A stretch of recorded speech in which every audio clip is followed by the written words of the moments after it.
Hello friends, welcome to my YouTube channel nursing study with Sakshi. आज हम बात करेंगे फॉर्मेशन ऑफ प्लेसेंटा के बारे में। जैसा कि आप जानते हैं, प्रेगनेंसी के टाइम पे हम आसानी से देख सकते हैं कि टर्म ऑफ प्रेगनेंसी के अंदर यानी 38 टू 40 वीक्स ऑफ डिस्टेंशन में प्लेसेंटा सर्कुलर डिस्क नुमा स्ट्रक्चर बन जाता है, डिस्कॉइड शेप का हो जाता है। इसका डायमीटर 15 से 20 सेंटीमीटर होता है और सेंटर के अंदर इसकी थिकनेस ज़्यादा होती है in comparison to the periphery. और सेंटर में ये 3 सेंटीमीटर का होता है। ये स्पंजी यानी स्पंज नुमा स्ट्रक्चर होता है जो कि यूट्रस के बॉडी पार्ट के सुपीरियर एस्पेक्ट पे अटैच होता है और फीटस के वेट की कंपेरिजन में ये 1/6 पार्ट प्लेसेंटा फॉर्म करता है। यानी फीटस का वेट एट टर्म अगर 3 kg होता है तो प्लेसेंटा का वेट भी 500 ग्राम इस प्लेसेंटा के अंदर टू सरफेस होती है। एक है फीटल सरफेस और दूसरी होती है यहाँ पे मैटरनल सरफेस।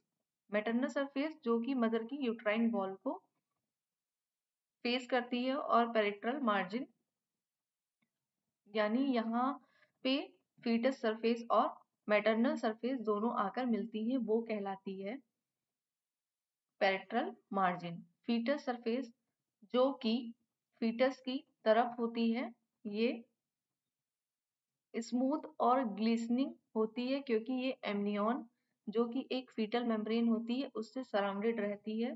और इसी फीटल सरफेस के सेंटर में अम्बिलिकल कॉर्ड का इंसिजन होता है और इसी अम्बिलिकल कॉर्ड से रेडिएट होती हुई कई अम्बिलिकल वेसल्स इस लाइनिंग से गुजरती हुई दिखाई देती हैं, जैसा कि इस फिगर में आप देख सकते हैं।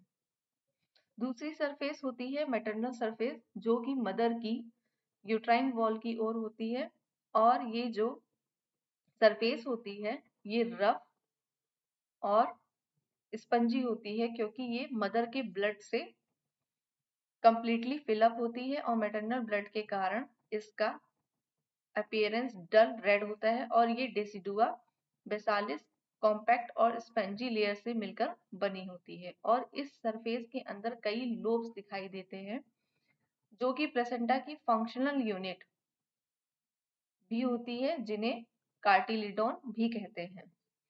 और इसलिए ऐसे होते हैं क्योंकि इन्हीं डेसिडुआ बैसिलस से कुछ टिश्यूज इन इंटरविलस सस्पेक्ट के अंदर जाते हैं और इन्हें कंपार्टमेंट में डिवाइड कर देते हैं कुछ इस तरीके से। और ऐसे 15-20 लोब्स और कार्टिलिडोन्स होते हैं जिनकी अंदर स्टेम वाइलेंस प्रेजेंट होती है और जिसके बारे में डिटेल नेक्स्ट बोर्ड में आप देखेंगे कि किस प्रकार से ये स्टेम विला इसका फॉर्मेशन होता है। और ये जो होती है ये कहलाती है मैटरनल सरफेस जो कि डल रेड होती हैं। और जहाँ पे ये मैटरनल सरफेस और फीटल सरफेस आकर मिलती हैं ये कहलाती है पेरिफेरल मार्जिन, जो कि कोर्नल प्लेट और बेसिल प्लेट इन दोनों के फ्यूजन से मिलके बनता है जिसे कहते हैं पेरिफेरल मार्जिन। और ये पेरिफेरल मार्जिन प्लेसेंटा की कैसी होती है? थिन होती है।